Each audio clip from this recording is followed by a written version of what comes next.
2024 সালের একদম শেষ মুহূর্তে রিয়েলমি আনতে যাচ্ছে রিয়েলমি 14 সিরিজের প্রথম ফোন রিয়েলমি 14X। যত জানা গেছে ডিসেম্বরের 18 তারিখে এই ফোনটা লঞ্চ হবে ইন্ডিয়াতে এবং তার পরপরই হয়তো দেশের মার্কেটে আসতে শুরু করবে রিয়েলমি 14X।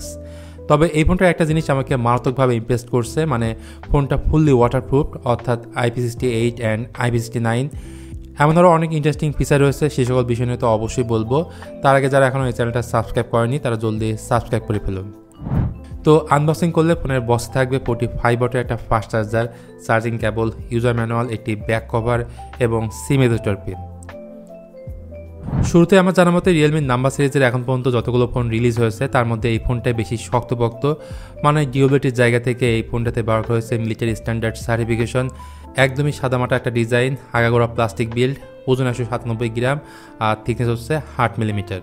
3টা কালার অপশন থাকবে, যার মধ্যে একটা হচ্ছে ক্রিস্টাল ব্ল্যাক, গোল্ডেন গ্লো এবং জুয়েল রেড। ভালো বিষয় হলো ফোনটা কিন্তু ফুললি ওয়াটারপ্রুফ, যেমনটা আমি শুরুতেই বলেছি, IP68 অ্যান্ড IP69। যাই হোক, ইন অ্যান্ড আউটসের ক্ষেত্রে করে মোটামুটি সব কিছুই থাকবে, তবে যেটা থাকবে না ডুয়েল স্টেরিও স্পিকার, যেটা এই ফোনে থাকলে সাউন্ড কোয়ালিটি আরও বেটার পাওয়া যেত। এখন আসি ফোনটার পারফরমেন্স নিয়ে।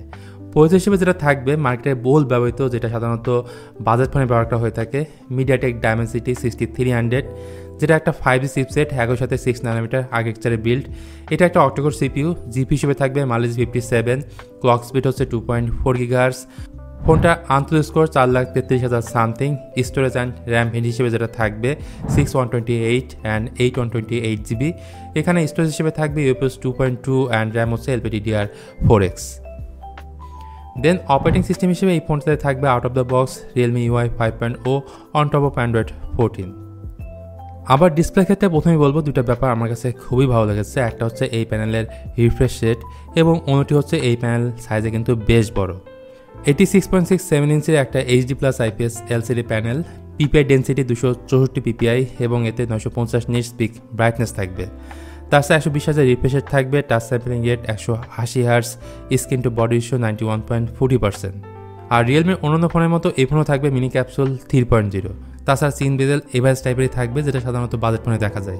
সো এই ডিসপ্লে একটা জায়গায় কমতি মনে হচ্ছে, সেটা হচ্ছে HD+ ডিসপ্লে। যাই হোক গাইস, এই ফোনের অন্য দিকগুলো স্ট্রং থাকলেও ক্যামেরা ডিপার্টমেন্টটা আমার কাছে খুব একটা স্ট্রং মনে হয়নি। ক্যামেরা হিসেবে এই ফোনে রিয়ারে থাকবে ডুয়েল ক্যামেরা সেটআপ, বাট দেখে মনে হচ্ছে এখানে আছে 3টা ক্যামেরা। আসলে এখানে 2টা ক্যামেরা প্লাস একটা আছে ডামি। প্রাইমারি ক্যামেরা হিসেবে থাকবে 50 মেগাপিক্সেল, তারপর আছে একটা EI লেন্স অর্থাৎ অক্সিলারি লেন্স, আর ফ্রন্টের পাঁচলের মধ্যে থাকবে একটা 8 মেগাপিক্সেলের সেলফি ক্যামেরা। ভিডিও ক্ষেত্রে সামনে এবং পেছনের ক্যামেরাতে ভিডিও রেকর্ড করা যাবে সর্বোচ্চ 1080p 30fps এ, আর ডিজিটালি জুম করা যাবে আপ টু 10x পর্যন্ত। আর ছবির কোয়ালিটি এটা জানতে হলে আপনাকে আরও কিছুটা সময় ওয়েট করতে হবে ফোনটা লঞ্চ হওয়ার পর্যন্ত। তারপর আসেন ফোনটার ব্যাটারি ব্যাকআপ অ্যান্ড চার্জিং নিয়ে। আর ফোনটার এই দুইটা জিনিসে মারাত্মক রকমের জোস, মানে 6000 mAh এর ম্যাসিভ ব্যাটারি থাকবে, আর দ্রুত চার্জ করার জন্য ফোনের সঙ্গে দেওয়া হবে 45 ওয়াটের একটা ফাস্ট চার্জার এবং 5 ওয়াট রিভার্স চার্জিংয়ের ফ্যাসিলিটি। তো লিক্স অ্যান্ড রিউমার্স যেটা বলছে ভারতীয় রুপিতে এটার বেস ভ্যারিয়েন্টের দাম স্টার্ট হবে 13,000 রুপির আশেপাশে। এখন দেখা যাক এই ফোনটা অ্যাকচুয়ালি কী দামে লঞ্চ হয়। তো এখন পর্যন্ত রিয়েলমি 14X নিয়ে এই ছিল লেটেস্ট আপডেট। এই ভিডিওটা আপনার কাছে কেমন লাগলো সেটা অবশ্যই জানাতে পারেন কমেন্ট করে। ভালো লাগলে please hit the like button, share করতে পারেন আপনার বন্ধুদের সঙ্গে।